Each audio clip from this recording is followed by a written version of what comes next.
morning, everybody. Welcome to the program. It's Friday, November 6th, coming to you live from our studio in Seoul. I'm Kim Mo-kyun. Before we get started, these are the stories we're following at the top of the hour. 2 days after Americans cast their ballots to pick the next president of the United States, remaining mail-in votes are still being counted in some states, making it too early to call a winner. The two candidates are clashing over whether to count late-arriving ballots. South Korea reported 145 new COVID-19 cases on Friday, continuing its rising streak after an increase in cluster infections in Chungcheongnam-do province. And the U.S. Federal Reserve has decided to keep its benchmark interest rate unchanged at near zero amid the recent rise in COVID-19 cases and uncertainty over the final results of the U.S. presidential election. The 2020 U.S. presidential election still hasn't been called as votes are still being counted in several key states. Both candidates addressed the country, delivering very different remarks regarding the election. Our Lee Kyung-eun has been following the latest. Kyung-eun, give us the details. Mo-kyun, just about an hour ago, President Trump made his first public appearance since election night. He's been active on Twitter, making allegations about fraud election and attacking the integrity of the voting process. But this is the first time he's come out on the camera. He repeatedly claimed Democrats are stealing the election while attacking the legitimacy of mail-in ballots. He claimed if legal votes are counted, he will win. He also claimed the numbers whittled in a secret way as mail-in ballots began being counted. There's been no evidence yet to back any of these accusations. It is a clear departure from Biden's remarks earlier in the day in which he talked about COVID-19, the economy, and insisted that every single vote should be counted. Now, Kyung-eun, let's get a check on the latest tallies. Where does the race stand right now? Mo-kyun, both candidates are still short of the 270 electoral votes needed to claim victory. We're waiting for those key states, Arizona, North Carolina, and Pennsylvania, to finish counting their ballots. But as of these states are extremely close and the margins are shrinking even further. As of 9:30 a.m. Korea time, Biden is ahead of Trump in Arizona by a little over 1 point. Trump is leading in North Carolina and Pennsylvania, also by slightly over 1 point in each state. In terms of electoral votes, Biden has 253, leading Trump by 40. Based on this dynamic, Biden has a better chance of winning the race. If Biden holds on in Arizona and wins Nevada, where he's also leading, he doesn't need to win North Carolina or Pennsylvania to make 270. That's all I have for now. Back to you, Mo-kyun. Thank you for that, Kyung-eun. We appreciate it. As the vote counts continue in the United States and as it's taking longer to clearly see a winner, large groups of protesters marched and rallied across many parts of the country on Wednesday. Our Kim Hyo-sun has the story. Protesters continue to take to the streets across the U.S. with ballots still being tallied. While most demonstrations were largely peaceful, in some cities such as Phoenix and Detroit, a number of Trump supporters were even seen carrying weapons as they gathered in front of vote-counting centers, chanting "Stop the Cheat." I mean, I'm not going to violently burn the city down, but I'm going to continue to fight for election integrity. It's not okay what they're doing in there. They're in there committing fraud. That's the problem. Similar unrest was also spotted in other cities with thousands of people marching on Manhattan's Fifth Avenue on Wednesday, calling for every vote in the U.S. presidential election to be tallied. This came as President Trump's campaign team announced they will file lawsuits in an attempt to halt vote counting in 3 battleground states, including Michigan and Pennsylvania. We're here for a peaceful protest to make known that we don't want the type of America that Trump might want, and we want Biden to win, and we're looking forward to it right now, and we're hoping for it. Police made some arrests at the various demonstrations, including 50 in New York, with dozens of protesters also arrested in Minneapolis. Kim Hyo-sun, Arirang News. South Korea reported 145 new COVID-19 cases on Friday, 117 of which were locally transmitted, with 28 from overseas. The surge comes as cluster infections continue to spike nationwide. One of those clusters was from a call center in Cheonan, Chungcheongnam-do province. And as of Thursday night, the call center confirmed that 21 workers have been tested positive. The virus also spread outside the call center to 9 other people, including the workers' family members. The nearby city of Asan also saw a separate chain infection of 11 people. To tame the spread in Cheonan and Asan, health authorities are raising social distancing measures to level 1.5 in both cities, becoming the only place in the country to take social distancing measures up a notch from level 1. Last Sunday, South Korea announced its new 5-tier social distancing measures. These measures aim to balance life with the pandemic by suggesting a more specified and grounded policy than before. Now, these measures will take effect from this Saturday, and anyone not adhering to the new rules will be fined. Our Kim Hyun-sung will fill you in. South Korea's new 5-tier social distancing measures will take effect from this coming Saturday.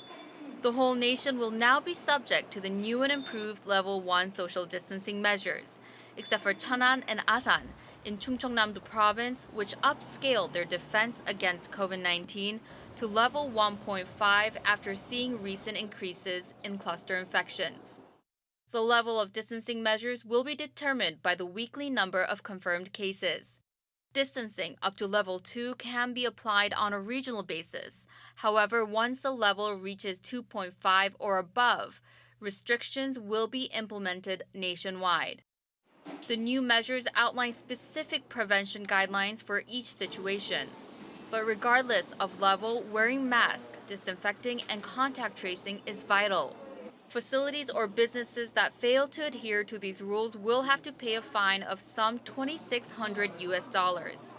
Likewise, customers aren't free from this responsibility because if they're spotted not following distancing guidelines, they also face a fine of $90. Also, the mandate on masks will start next Friday. Kim Hyun-sung, Arirang News. Despite much stricter prevention measures in effect, the number of COVID-19 cases continues to spike in Europe.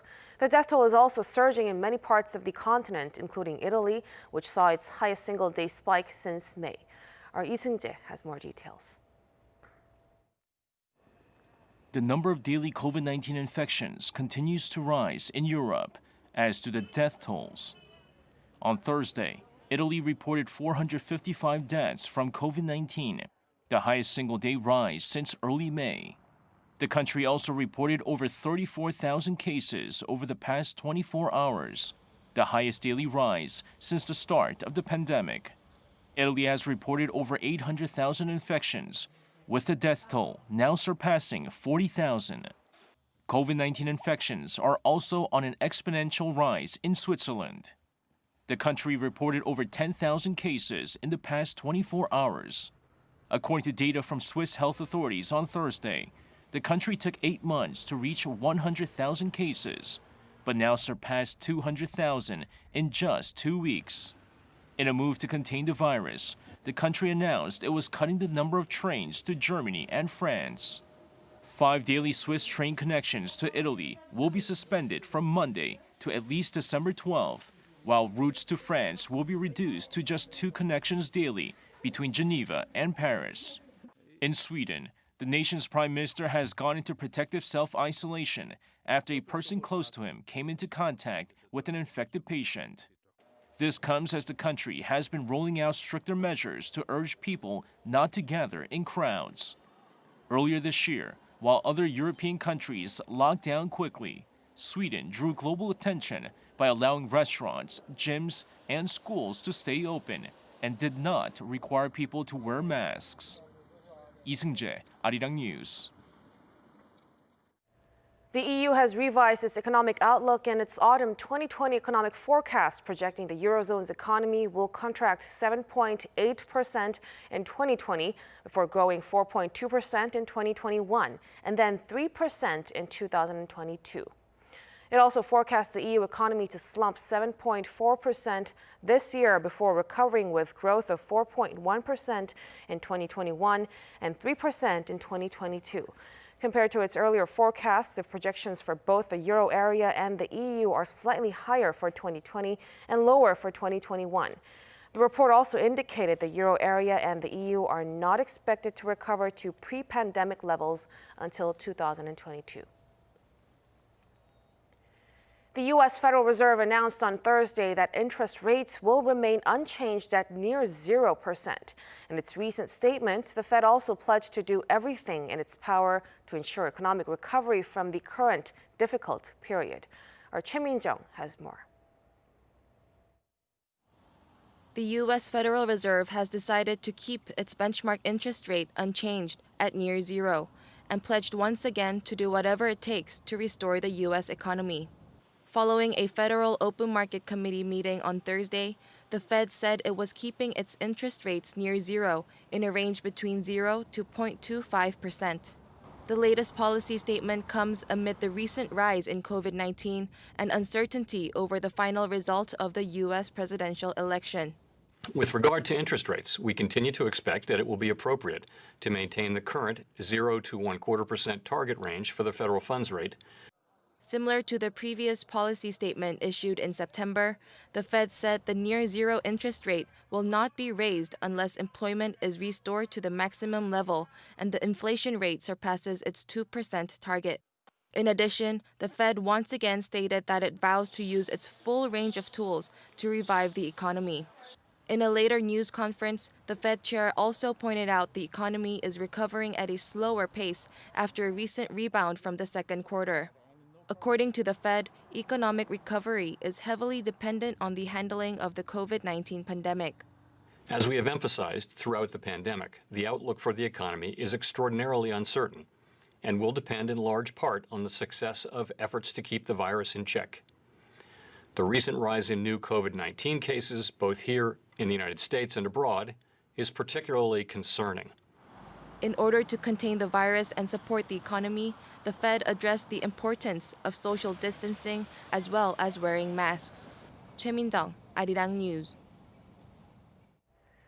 Joseph Yoon, the former U.S. pointman on North Korea, says Democratic presidential nominee Joe Biden seems to be ready to focus on denuclearizing North Korea.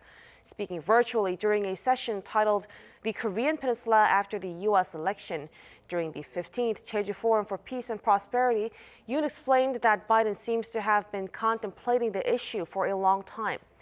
One of the factors that differentiates Trump and Biden, Yoon explained, is that if Biden becomes president, he's likely to have fewer North Korea-U.S. summits than Trump. More than 6,000 after-school care workers in South Korea are going on a one-day strike on Friday. The coalition of non-regular school workers says more than half of their members will walk off the job to protest a legislative revision to the child care management system. The proposed change would put local government in charge of after-school child care services rather than individual elementary schools that currently employ care workers. Workers fear the new legislation could threaten job security and worsen work conditions. This strike has sparked concerns among working parents on how they should arrange child care alternatives today.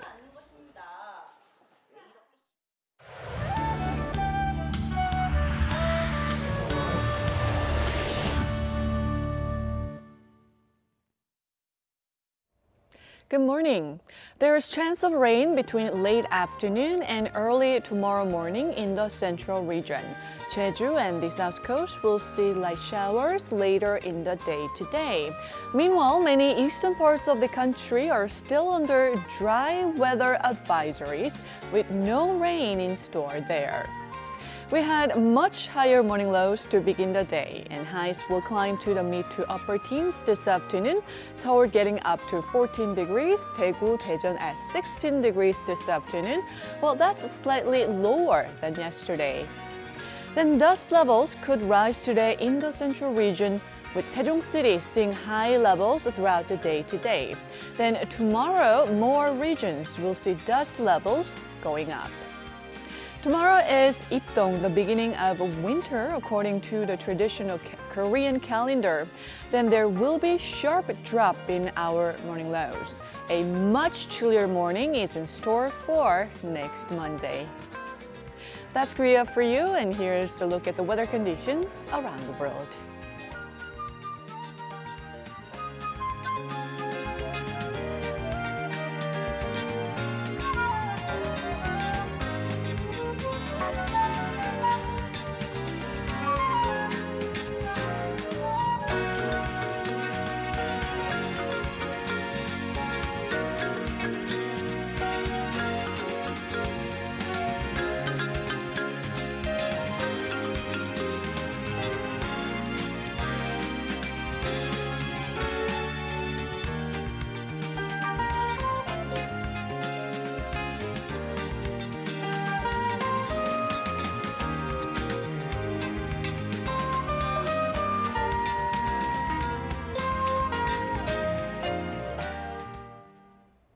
And that's a wrap for us at the hour on Arirang News. We'll be back with more of the day's headlines at noon Korea time, so stay tuned. Thank you for watching and goodbye.